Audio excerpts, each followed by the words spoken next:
কুরআনের ৩৯তম সূরা আজ-জুমআর এর ৫ নম্বর আয়াত বিশ্লেষণ করলে দেখা যায়, আল্লাহ তাআলা আকাশকে সৃষ্টি করেছেন কোনো স্তম্ভ বা পিলার ছাড়াই।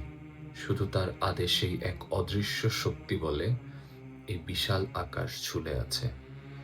এই বিস্তৃত আকাশমণ্ডলে অসংখ্য নক্ষত্রমালা, তারকা, দীপ্ত সূর্য ও শান্ত চাঁদ সবাই নিজের নির্ধারিত পথে চলছে নিখুঁত ভারসাম্যে।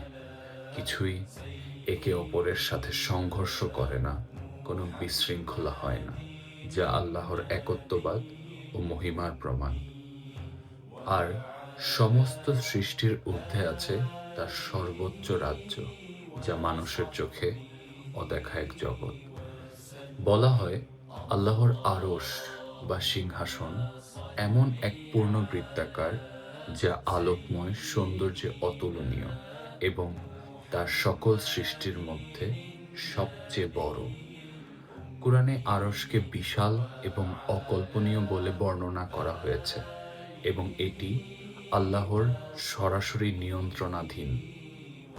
এর আকৃতি ও গঠন সম্পর্কে নির্দিষ্টভাবে কিছু বলা হয়নি, যা একটি অদেখা বা গায়েবী বিষয় হিসেবে বিবেচিত হয়।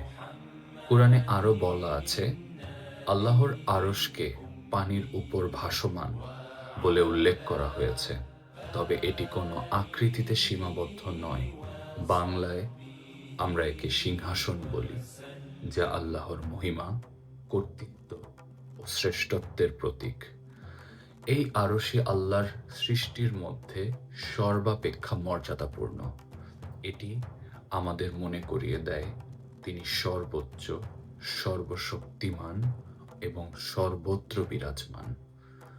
সূরা আজ-জুমআর এর ৫ নম্বর আয়াতে আল্লাহ বলেছেন, তিনি আকাশ ও পৃথিবী সৃষ্টি করেছেন যথাযথভাবে।